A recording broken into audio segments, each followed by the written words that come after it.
kooxda Taliban ayaa u dabaaldegaysa guushii ay ka gaadheen reer galbeedka sanad ka hor. ciidamada Mareykanku hogaaminayay ee 20 sano ku dhawaad ku sugnaa waddanka Afghanistan ay muddo 10 maalmood gudahood markii ay Mareykanku bilaabeen in ay iskaga baxaan waddanka Afghanistan kala wareegeen gabi ahaanba waddankaas. waxaa mowduucan aan ku soo qaadan doonaa kooxda Taliban hal sano kadib sida ay u maamuleen waddanka Afghanistan. dhacdooyinkii ugu muhiimsanaa tan iyo markii Taliban ay la wareegtay Afghanistan sanad ka hor, kooxda ayaa 15 Agoosto sanadkii hore dib ula wareegay talada dalkaasi cajiiba iyadoo ciidamada Mareykanka uu horkacayay ay iskaga baxeen dalkaasi 20 sano kadib. Taliban ayaa dib ula soo wareegtay xukunka sanad ka hor markii ciidamada Mareykanku oo hogaaminaya ay iskaga baxeen dalkaasi 20 sano kadib markii ugu horeysay ee meesha laga saaray taliskii hore. kadib weerarkii biriqda ahaa ee ka soo bilowday gobolka koonfureed ee Kandahar, kooxda hubeysan ayaa dib ula wareegtay awoodda dalka 15 Agoosto ee sanadkii hore. Taliban oo qabsatay Kaabul iyo sidoo kale Mareykanka iyo xulufadiisa ayaa bilaabay inay ciidamadooda kala baxaan Afghanistan.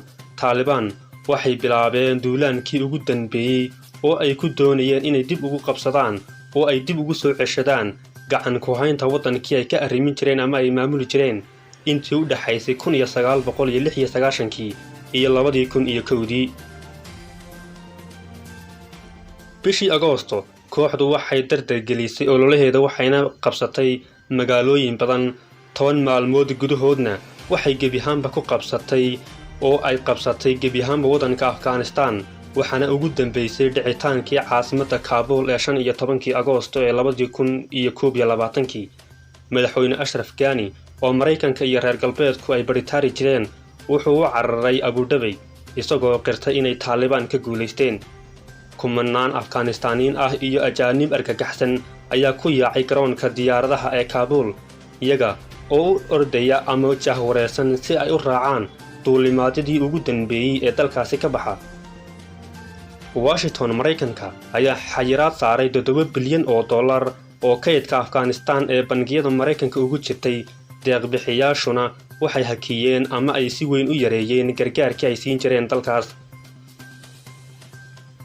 dagaalyahanada Taliban ayaa la wareegay gacan ku haynta madaxtooyada Afghanistan ee Kaabul kadib markii madaxweyne Ashraf Ghani uu ka cararay waddanka. Mareykanku wuxuu dhammaystiray bixitaankiisa oo fawdo ahaa. qas ayaa ka taagnaa garoonka diyaaradaha halkaas oo dhowr qof lagu dilay iyagoo isku dayaya inay soo fuulaan laamiga iyadoo Mareykanka iyo xulufadiisu ay si degdega u daadgureynayaan muwaadiniintooda iyo muwaadiniinta Afghanistaniinta ah ee caawinayay dawladdii waqtigeedu dhacay ee dhammaatay. 26 Agoosto, qarax ismidaamin ah ayaa ka dhacay meel u dhow garoonka diyaaradaha ee Kaabul. 100 qof ayaa ku dhintay oo ay ku jiraan 13 askari oo Mareykan ah iyo sidoo kale dhaawac aad u fara badan oo Mareykanka ka soo gaadhay halkaas intii ugu sugnaa. dalka Afghanistan muddadaas laga soo wareegay ee haatan halka sano ku siman waxa lagu soo dabaalay nabadgelyo buuxda waxaana uu ka soo bogsanayaa nawradii iyo dhaawacyadii ay reer galbeedku gaadhsiiyeen muddadii ku sugnayd 20 sano ee ciidamada Mareykanku ay ku sugnaayeen waddanka Afghanistan. Mareykanka ayaa aaminsanaa in laga soo weerarkii lagu soo qaaday dalkiisa ee lagu burburiyay magaalooyinkii mataanaha ahaa ama dabaqyadii mataanaha ahaa ee waddanka Mareykanka.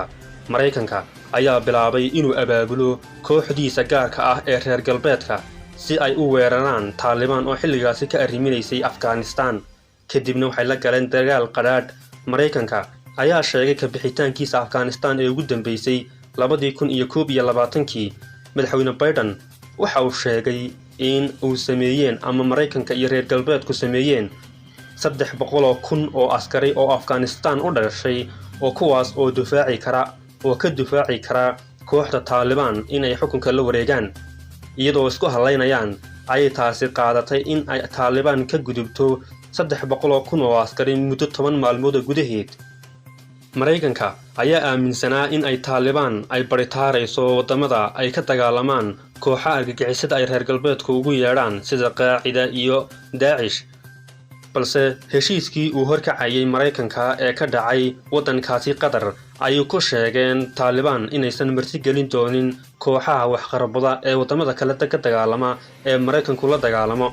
waxayna taasi ku timid in ay bilaabaan reer galbeedka gaar ahaan Maraykanku in ay kala baxaan ciidamadooda wadanka Afghanistan, laakiin isagoo Maraykanku ka cabsi qaba in weli ay taasi dhici karto oo laga soo duuli karo wadanka Afghanistan, waxa uu hakiyay ama ka joojiyay $7 bilyan oo Afghanistan bangiyada Maraykanka ugu jirtay, taas oo cirka ku shareertay dhaqaale xumo soo wajahda dawladda ay yabyaabayaan ee ay dhisayaan kooxda Taliban ee wadanka Afghanistan.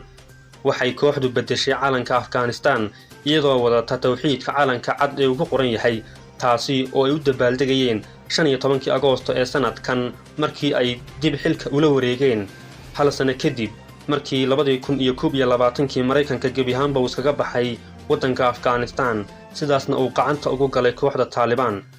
dalka Afghanistan ayaa wajahaya waqti xaadirkan duruufo nololeed oo adag oo qalafsan oo ka dhashay dhibaatooyinkii ay reer galbeedku wadankaasi ka geysteen iyo dagaaladii, balse waxa haatan jirta nabad buuxda, mana jirto beegsi la baacsado dad shacab ah.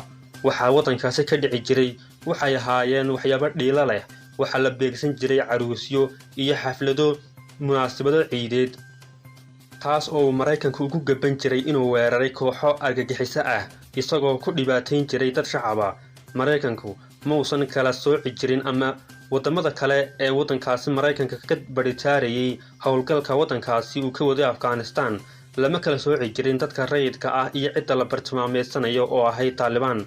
waxayna taasi dhalisay in ay kumanaan iyo boqolaal kun oo shacab ah oo u dhashay wadanka Afghanistan ay ku nafwaayaan dagaalkii halka wadankooda ka socday muddada 10 sano ah. madaxweynihii ugu horreeyay ee Maraykanka ee khadka telefoonka kula hadla kooxda Taliban ayaa waxa uu ahaa madaxweynihii Maraykanka ee xilligii Donald Trump, kaas oo ka dambeeyay in wadamadaasi la iskaga soo baxo oo ciidamada Maraykanku ay ka yimaadaan. Maraykanku waxa uu dib ugu kharash gareeyay balaayiin dollar howlgalka wadankaasi ka waday, isagoo in ka badan 4,000 oo qandaraaslayaal ciidanna ay ku dhinteen wadankaasi. ciidamada Maraykanka ee dalkaasi lagu dilay ayaa iyaguna 10,000 oo askari ah, kuwaas oo ay Taliban ay cagta hoosteeda mariyeen. waa cashir lama ilaawaana kooxda Taliban oo dunida oo dhan ah in wadanku uu yeesho bulsho isku filan oo aan la baritaarin oo aan laga soo baritaarin wadamo shisheeye. ciidanka 300,000 ee ay sameeyeen reer galbeedku waxay noqotay hal bacaad lagu lisay, taas oo dhalisay in ay wax ka yar 10 maalmood ay gebi ahaanba wadanka Afghanistan ay la wareegaan kooxda Taliban. dalka Afghanistan waa dal muslima oo ay degaan muslimiin u badan Sunni, waana dal haatan ka soo kabanaya dhibaatadaasi gaadhay. waxaan u rajaynaynaa barwaaqo iyo bashbash iyo inay ka bixi doonaan wax walba oo dhibaato ah siday uga baxeen dhibaatadii dagaal ee lagu hayay dalkaasi.